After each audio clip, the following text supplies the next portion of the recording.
Assalamualaikum warahmatullahi wabarakatuh. Perkenalkan, nama saya Wanda Meliana Putri, NIM 20102020432. Dosen pengampu Hendra Lardiman, SSI, MPD. Di sini saya akan mempresentasikan mengenai ekosistem. Pada ekosistem ini ada dua subbab materi. Yang pertama, konsep sistem dan ekosistem. Yang kedua adalah komponen dan struktur ekosistem. Yang pertama, mengenai pengertian ekosistem. Ekosistem adalah suatu sistem di alam yang mengandung komponen hayati dan komponen non-hayati, di mana di antara kedua komponen tersebut terjadi hubungan timbal balik untuk mempertukarkan zat-zat yang perlu untuk mempertahankan kehidupan. Ada beberapa macam istilah dalam ekosistem. Yang pertama adalah biogeonosis atau komponen biotik. Yang kedua adalah geoseonosis adalah komponen abiotik, dan terakhir adalah biogeoseonosisi, yaitu ekosistem. Ekosistem ini merupakan satuan fungsional dasar ekologi karena mencakup organisme dan lingkungan abiotik yang saling berinteraksi. Pencetus istilah ekosistem adalah A.G. Kansley pada tahun 1935, seorang ekologi Inggris.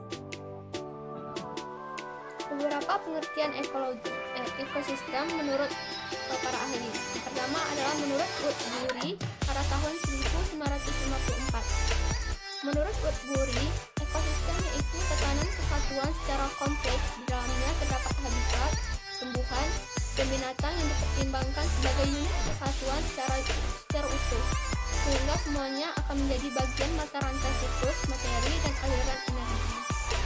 Sedangkan menurut Odum pada tahun 1993, ekosistem yaitu unit fungsional dasar dalam ekologi yang di dalamnya tercakup organisme dan lingkungannya, baik itu lingkungan biotik maupun lingkungan abiotik, dan di antara keduanya saling mempengaruhi. Dikatakan sebagai suatu unit fungsional dasar karena merupakan satuan terkecil yang memiliki komponen secara lengkap, memiliki relung ekologi, sehingga di dalam unit ini siklus materi dan arus energi menjadi sesuai dengan kondisi ekosistemnya. Dan terakhir adalah menurut Sumarwoto pada tahun 1983. Ekosistem yaitu suatu sistem ekologi yang terbentuk oleh hubungan timbal balik antara makhluk hidup dengan lingkungannya. Singkatan organisasi ini dikatakan sebagai suatu sistem karena memiliki komponen-komponen dengan fungsi berbeda yang terkoordinasi secara baik, sehingga masing-masing komponen terjadi hubungan timbal balik. Hubungan timbal balik terwujudkan dalam rantai makanan dan jaringan makanan yang pada setiap proses terjadi aliran energi dan siklus materi. Selanjutnya adalah komponen ekosistem. Komponen ekosistem merupakan bagian dari suatu ekosistem yang menyusun ekosistem ini sendiri, sehingga terbentuk suatu ekosistem. Komponen dalam ekosistem kemudian dibagi lagi menjadi dua macam, yaitu komponen hidup dan komponen tak hidup. Yang pertama adalah komponen hidup atau biotik. Biotik memiliki aksi hidup. Komponen biotik pada suatu ekosistem adalah makhluk hidup itu sendiri, sebab ekosistem tak akan pernah terbentuk tanpa adanya makhluk hidup di dalamnya. Keberadaan makhluk hidup kemudian membentuk suatu rantai makanan dalam suatu ekosistem. Yang kedua adalah komponen tak hidup atau komponen abiotik. Komponen kedua dalam ekosistem adalah komponen abiotik atau komponen yang tak hidup.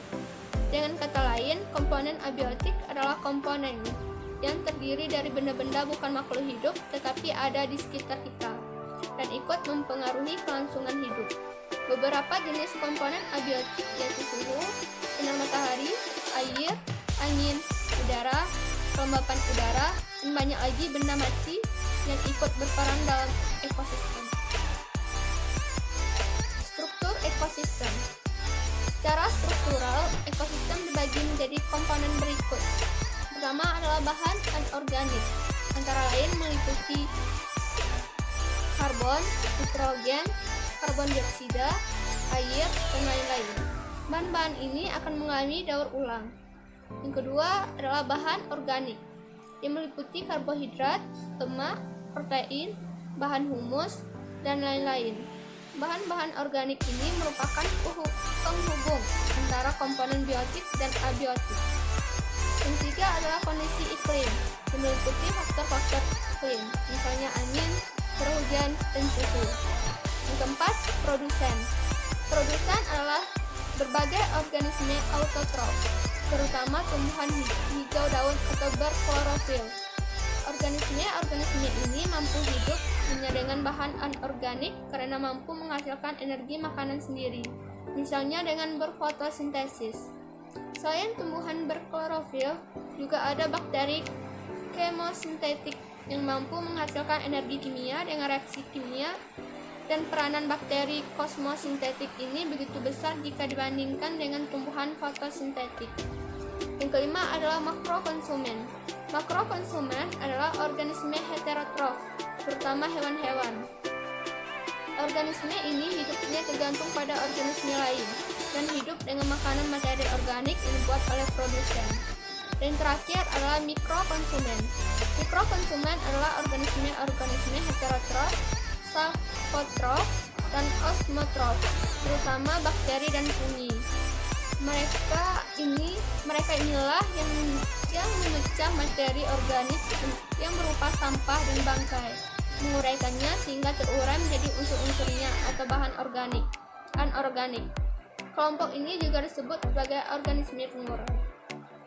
Sekian presentasi dari saya. Jika terdapat kesalahan, mohon maaf. Saya tutup dengan wassalamualaikum warahmatullahi wabarakatuh.